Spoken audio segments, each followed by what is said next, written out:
নমস্কার বন্ধুরা, আমি প্রণয় মজুমদার এবং আপনাদের চ্যানেল অ্যাস্ট্রো প্রণয়, আপনাদের চ্যানেলে আপনাদের প্রত্যেককে আমি স্বাগত জানাচ্ছি। বন্ধুরা, আমি গতকাল ভিডিও দিয়েছিলাম, ভিডিওটা ভুল হয়েছিল, একটু ভুল হয়েছিল, 2-3 বার ওই চন্দ্রগ্রহণের জায়গায় সূর্যগ্রহণ মুখ দিয়ে বেরিয়েছে। আমি ভিডিওটা ডিলিট করেছি, সরিয়ে দিয়েছি।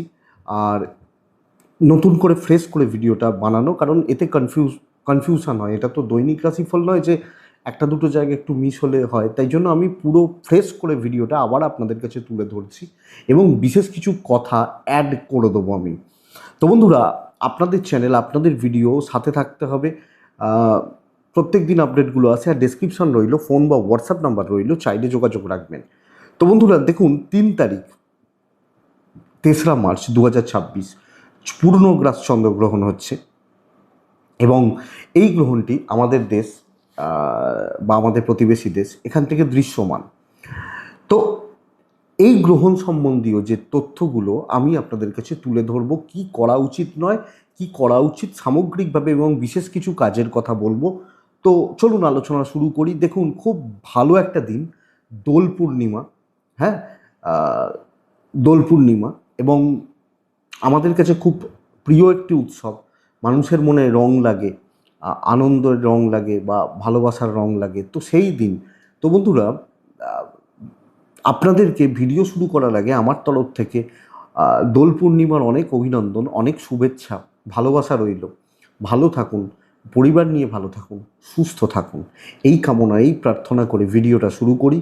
আপনি যখন আহ, আপনি যখন নয়, মানে গ্রহণের সামগ্রিক তথ্যগুলো, চলুন শুরু করি। দেখুন, অনেক কটা কনফিউশন রয়েছে।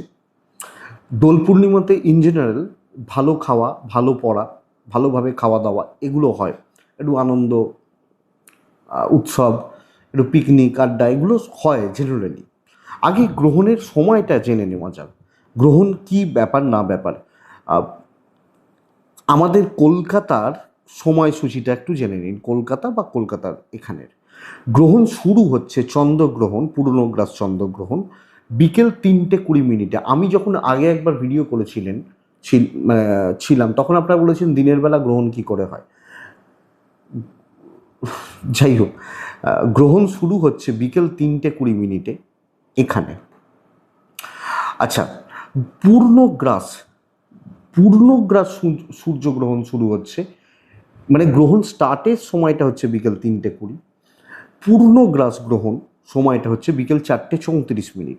অর্থাৎ 4:34 পূর্ণগ্রাস আরম্ভ হবে। গ্রহণের মধ্য মিড যাবে বিকেল 5:05, বিকেল 5:05। তাহলে গ্রহণ সমাপ্তি, পূর্ণগ্রাস ছেড়ে যাওয়া, সেটা হচ্ছে বিকেল 5:33, সন্ধ্যা 5:33। আচ্ছা, গ্রহণ মোক্ষ মানে গ্রহণ পুরোমাত্রায় ছেড়ে যাওয়া সন্ধে 6:48। এবার যখন সন্ধ্যা হবে, এখন ধরুন অন্ধকার হয় মোটামুটি 6:45, বা আমরা 5:30 থেকেই আকাশে চাঁদকে দেখতে পাবো। তাহলে দেখতে পাবো, আমরা কিছুটা হলেও দৃশ্যমান হবে। পূর্ণগ্রাসের স্থিতি 59 মিনিট, 59 মিনিটস। আচ্ছা, গ্রহণ টোটাল চন্দ্রগ্রহণটি চলবে 3 ঘন্টা 28 মিনিট। 3 ঘন্টা 28 মিনিট মানে প্রায় 3.5 ঘন্টার মতো এটা গ্রহণ চলবে।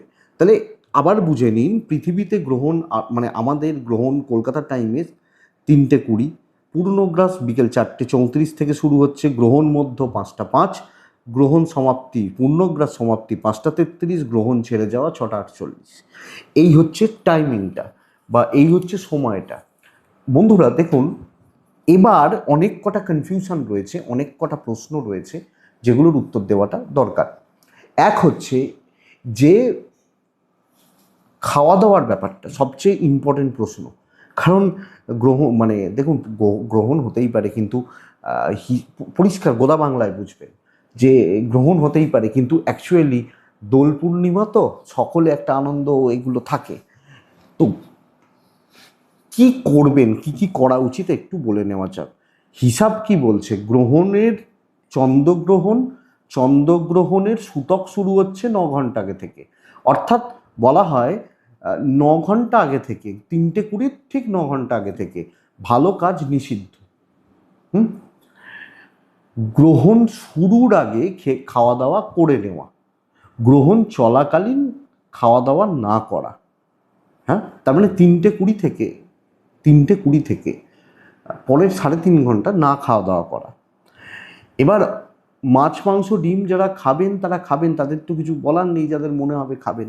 কিন্তু উচিত হচ্ছে, দোল পূর্ণিমা বহু জায়গায় সত্যনারায়ণ হয়, বহু বাড়িতে সত্যনারায়ণ কথা হয়, নারায়ণের পুজো পাঠ হয়, চন্দ্রগ্রহণের ব্যাপার রয়েছে, বহু বাড়িতে পুজো পাঠ হবে। তো বন্ধুরা, আপনারা সম্ভব হলে নিরামিষ ভোজন করবেন, নিরামিষ ভক্ষণ করবেন, এবং তাই নয়, এই গ্রহণ চলাকালীন খাওয়া দাওয়াটা করবেন না, এটা কিন্তু মাথায় রাখবেন। গ্রহণ চলাকালীন যা খাওয়া দাওয়া করার, এবং আগুন জ্বালানো বা রান্না করাটা উচিত নয় এ সময়। আর যদি অনেক সময় থাকে না যে খাবার দাবার রেখে দেওয়ার ব্যাপার থাকে, একটা তুলসী পাতা দিয়ে খাওয়া দাওয়াটা রাখবেন, এটা কিন্তু করতে হবে। এবার প্রশ্ন, ধরুন যারা অসুস্থ, শারীরিকভাবে অসুস্থ, বাচ্চাগুলো, শিশুগুলো, তাদের ব্যাপারটা ছাড় থেকেই যায়। এগুলো তারা নাই মানতে পারেন। অসুস্থ বলতে কি খাবেন? তারা তো আর বিরিয়ানি মাছ মাংস খাবেন না, বা একটা বাচ্চা শিশু সে তো ব্রেস্ট ফিড করবে, সে তো আর বিরিয়ানি খাবে না। তো তাদের খাওয়ার হালকাই হবে, খুব বেশি হলে, মানে জেনারেলি যেটা হয় আর কি, রোগীর পথ্য যেটা বলা হয়, এবং মেডিসিন খাবেন, সেগুলো খেতে পারেন, অসুবিধা নেই। একটা জিনিস, যারা বয়স হয়েছে, ডেয়ারি বা দুগ্ধজাত প্রোডাক্টগুলো না খান, এই সময়টা না খাওয়াটা ভালো। কিন্তু যারা এজেড, অসুস্থ, এগুলো না খান, এটা মানবেন, এটা একটু মানুন। মানে এজেড বা অসুস্থ ধরুন, বা হালকা চলতে পারে, এই সময়টা, গ্রহণের সময়টা বলা হয় শুয়ে না থাকতে।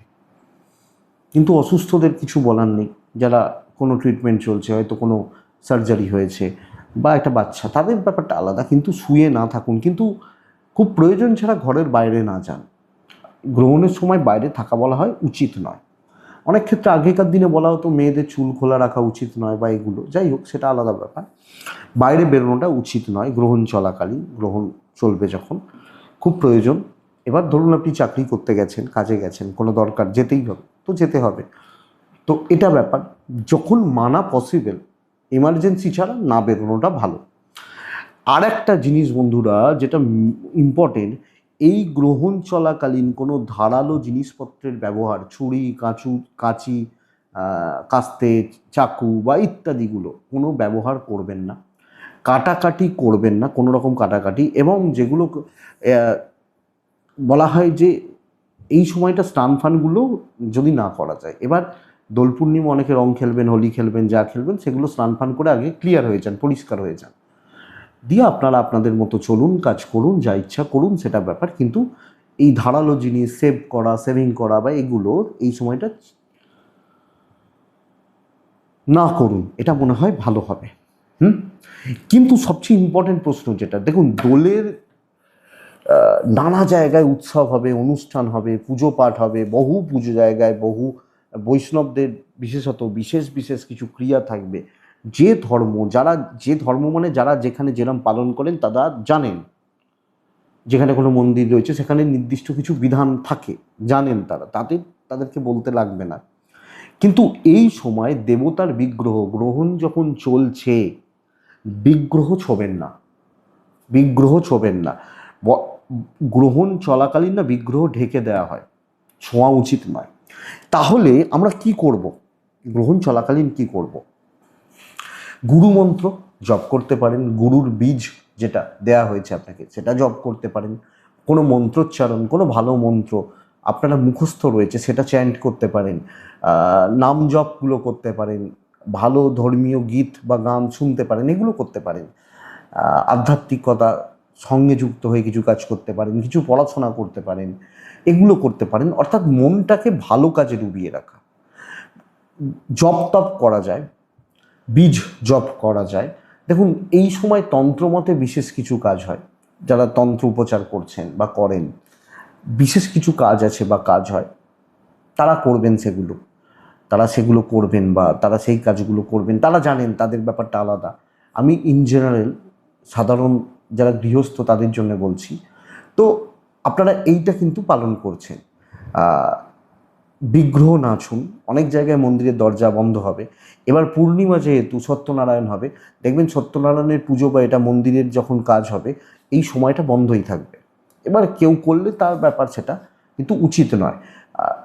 ছেড়ে গেলে, গ্রহণ ছেড়ে গেলে বা গ্রহণ হয়ে গেলে সত্যনারায়ণ কথা বা এগুলো হবে, তো করবেন অবশ্যই, বাড়িতে দিন না। আর অনেকে, আমি অনেক জায়গায় অনেক বাড়িতে দেখেছি, আমি বাস্তু ভিজিট অনেক করি, যাই অনেক জায়গায়, অনেক বাড়িতে যাই। সত্যনারায়ণ বছরে একটা বার হলেও কিন্তু বাড়িতে দেওয়া উচিত, গৃহস্থদের বাড়িতে খুব ভালো হয়। বাড়ির আয় উন্নতি, নারায়ণের কথা, নারায়ণ পালন করেন, তো নারায়ণের কথা পালনের ক্ষেত্রে খুব ভালো কাজে লাগে। তো বাড়ি ভালো থাকে, রোগমুক্ত থাকে, বাস্তুতেও উন্নতি হয়, এটা কিন্তু হয়। সব কিছুরই হিসাব করে দেখতে গেলে প্রাণ থাকে, টানে বলা হয়। আপনি মানে এটা শুনলে অনেকে হাসবেন, একটা বাড়িরও প্রাণ থাকে। মানে আমি ওই সেন্সে, মানে আপনার আমার মতো প্রাণের কথা বলছি না, কিন্তু একটা বাড়িরও প্রাণ থাকে। দেখবেন একটা বাড়ির প্রতি মায়া পড়ে, ভালোবাসা জন্মায়, আকর্ষণ থাকে। তো এইটা, এই যে বাস্তু পুরুষ যে বাড়িতে থাকা, তা সেখানে সত্যনারায়ণ কথা খুব ভালো হয়। তো অবশ্যই বাড়িতে পুজো পাঠ করবেন, কিন্তু বন্ধুরা চেষ্টা করা উচিত এই একটা দিন আমিষ ভক্ষণটা না করার। আমিষ মানে মাছ, মাংস, ডিম এগুলো ভক্ষণটা না করার, নিরামিষ ভোজন করা উচিত। ধার দেনা, ট্রানজাকশানস একটু দেখে করা উচিত গ্রহণ চলাকালীন। কোনো ধার দেওয়া, কোনো ধার নেওয়া, খুব এমার্জেন্সি রয়েছে, খুব হয়তো কিছু অ্যাক্সিডেন্ট হয়ে গেছে বা কিছু ব্যাপার রয়েছে, সেটা আলাদা ব্যাপার, কিন্তু ম্যানেজ করা গেলে এবং লাক্সারিয়াস গুডস কেনা, ইনভেস্ট করা, এটা কিন্তু এই টাইমটা, ওই বিকেল 3:20 থেকে 6:48 এই সময়টার মধ্যে নিষিদ্ধ বলা চলে। তো এইটা কিন্তু ফলো করুন, আর কিছু করতে হবে না। আর এই সময় একটা জিনিস ফলো করবেন, অবশ্যই, সেটা পুরুষ নারী নির্বিশেষে, শ্মশান ভূমিতে না যান গ্রহণ চলাকালীন। শ্মশান ভূমিতে আপনারা যদি মানেন তো মানবেন, অনেক কিছু এরকম ক্রিয়া হতে পারে, অনেক কিছু নেগেটিভ শক্তি এই সময় অ্যাক্টিভ হতে পারে। না মানলে তো শোনারই দরকার নেই, মানলে তো অনেক কিছু, না মানলে কিছু না। অনেক নেগেটিভ শক্তি অ্যাক্টিভ হতে পারে, তাদের দ্বারা আপনার কোনো ক্ষতি সাধন হতে পারে, এগুলো হতে পারে। আমাদের দেখা, জানা, বোঝার বাইরেও তো একটা, আমরা যদি 1% জানি, তাহলে 99% তো আমরা জানি না, এটাই তো ব্যাপার। তাহলে আমাদের দেখা, বোঝা, বাস্তব বুদ্ধি, বাস্তব চোখের বাইরেও অনেক কিছু থাকে। তো এই সময় অচেনা, অপরিচিত জায়গাগুলোয় ভিজিট কিন্তু না করা উচিত। তাহলে গুরুমন্ত্র জপ, বীজ মন্ত্র জপ, যে বীজে আপনার দীক্ষা হয়েছে, বীজ মন্ত্র জপ, এগুলো খুব ভালো ফল দিচ্ছে চন্দ্রগ্রহণ চলাকালীন। মাতৃসেবা করুন, পিতৃমাতৃ সেবা করুন, খুব ভালো হবে। চন্দ্র মা, মহিলা, মায়েদের কারো গ্রহ, তো মাতৃসেবা করুন, খুব ভালো হবে। মহাদেবের কাছে কিছু প্রার্থনা করুন, বিশেষ ভালো ফল হতে পারে। কিন্তু কোনো রকম কাউকে কটুবাক্য প্রয়োগ, কারোর প্রতি হিংসা, জেলাসি এগুলো না করা উচিত হবে। তো বন্ধুরা, লোডশেডিং হয়ে গেল, এটুকুই থাক, আমারও ভিডিও শেষ হয়ে গেছে। ভালো থাকুন, সুস্থ থাকুন, অবশ্যই বন্ধুরা আপনারা প্রত্যেকে শান্তিতে থাকুন। নমস্কার।